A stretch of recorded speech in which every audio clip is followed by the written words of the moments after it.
All right, so let's talk a little bit about dairy and cardiovascular disease and why there's so much confusion based upon the research, because different studies are not looking at the same thing. And then there's, of course, industry-funded research and everything that creates more clouding because, again, people who sell products don't want things they sell to be seen negatively. So there's always going to be a financial interest in that.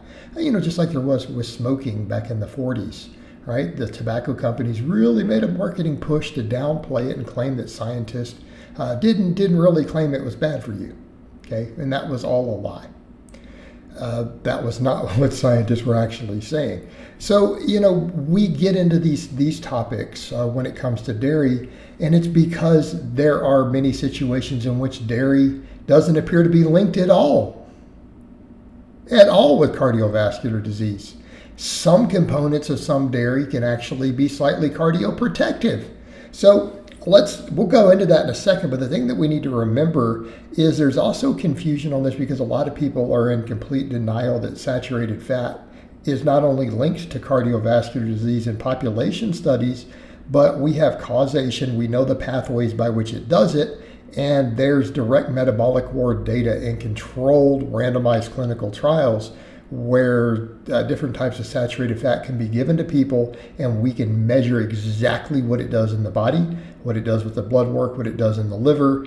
And so we actually do know how it causes atherosclerosis.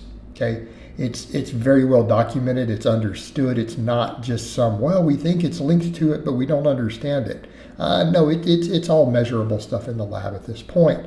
But also keep in mind, that's usually we're talking red meat and things like that. And to some extent, certain plants and oils. So like palm oil, for example, right? Perfect example. That's a saturated fat that appears to be just as bad as the saturated fat in your red meats, okay, in terms of cardiovascular risk. But keep in mind, it's all quantitative. It's not like any amount of saturated fat is automatically going to be a problem. It's still the quantities that you take in over a period of time relative to your lifestyle and your genetics. Okay? So it's the case of, just like with anything else, the poison is in the dose. The poison is in the dose. And so it's not to say that every person who eats steak a couple times a week is going to have a heart attack from it. Okay? So we need to be very, very clear on that. But yes, even people who are like, well, I do this and I eat red meat every day, and it's like, but then you see there's other blood work. I'm like, yeah, you're right. And in the short term, you're going to see no problems. But 20 years from now, looking at your current blood work, if you continue that trend, you are going to be at a higher risk, because we can see it in your blood work usually, based upon their intakes. So it becomes a little more nuanced when we get to dairy, because we then look at that and say, okay, we have a lot of data on saturated fats. Notice I didn't say saturated fat, I said saturated fats, because there's more than one type. And I don't just mean, people say, you mean milk versus steak? No, there's multiple types of actual chemical structures, and some foods contain more than one type of saturated fat. Okay? So what we're talking about is a general category that, yes, we've seen multiple saturated fats, like stearic acid, for example, heavily linked with atherosclerosis, cardiovascular disease, insulin resistance, again, in a dose-dependent manner relative to your genetics. Okay? So hopefully people get that. All right. Well, the thing is, when we look at dairy, it's not the same. It's actually much milder versus, say, what's in beef or pork or even palm oil. It's actually milder, and when it's in the matrix of the whole food, it makes all the difference. So this creates a confusion, because you'll have studies that use butter, right, which is a processed dairy fat.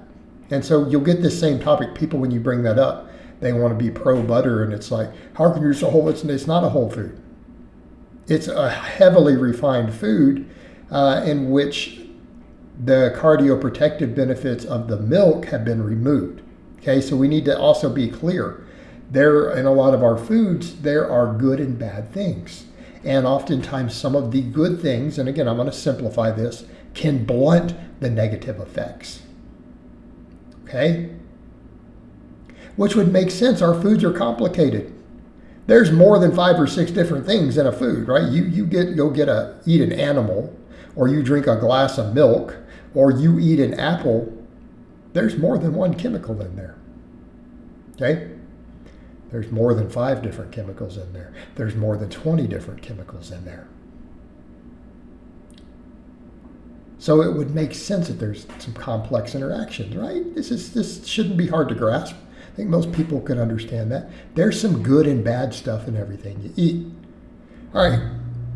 When we are dealing with whole milk versus, say, skimmed milk, and you look at the research, there doesn't really appear to be an association between whole milk causing more cardiovascular disease versus skim milk. It doesn't appear to be the case. Well, a lot of that seems to be that, again, the matrix of the whole food, the fact that some of the fatty acids in there can have cardioprotective benefits, all the calcium, the magnesium, the B12, all these other things that are oftentimes found in milk can help offset the negatives. Okay, they can also help reduce the amount of, say, LDL elevation. There's a lot of benefits here. All right, same thing. People are like, well, what about when we start refining it to some extent? Yogurt's refined technically. I mean, we've churned it a little bit. We've cultured it with bacteria, but those cultures also seem to be cardioprotective. They also seem to be protective to some extent against different forms of issues such as a negative lipid profile and elevated LDL-C. All right, there's some benefits there. So what we find the same thing. In fact, high intakes of yogurt, irrespective of fat content, seem to be correlated with a slightly reduced cardiovascular risk. Cheese has become more of a mixed bag. Depends on the cheese type, depends on genetics. In some cases, cheese intake seems to be associated with slightly reduced cardiovascular issues. In some studies, it's a slight increase. Then when we study butter, it's always worse. Like butter definitely contributes to cardiovascular disease in like 95% of studies looking at it. But all those protective things have been removed. You don't have the cultures that's in the yogurt. The B12 has been removed, the calcium's been removed, all the high quality proteins removed, the magnesium's been removed, most of the potassium's been removed. All these things that you want are gone. And then you have an emulsified fat. That fat has been processed. It is not in the exact same form. That churning changes the chemical structure of the fat. Slightly. But that also appears to possibly be a factor. So when you look at it from this perspective, and then people say, well, this is really confusing, but it's not. It's that most saturated fats do appear to be negative. The one in milk is milder, but a lot of the dairy has some health benefits that are cardioprotective. And the more you strip those benefits out, and butter is an extreme example, right? It's about the single most highly refined form of dairy we ever eat as humans that we make. Even though it's an old process, it's still heavily refined, and we've stripped 95% of the good stuff out. Well, just like with a lot of other foods, there's a lot of whole foods, and when you strip the good stuff out, they suddenly become unhealthy. Okay? I mean, table sugar is a perfect example. That's not a high technology. Table sugar does not require modern technology to make. But it is a highly refined garbage food. Okay? Very simple concept. We've been making it for hundreds of years. Okay?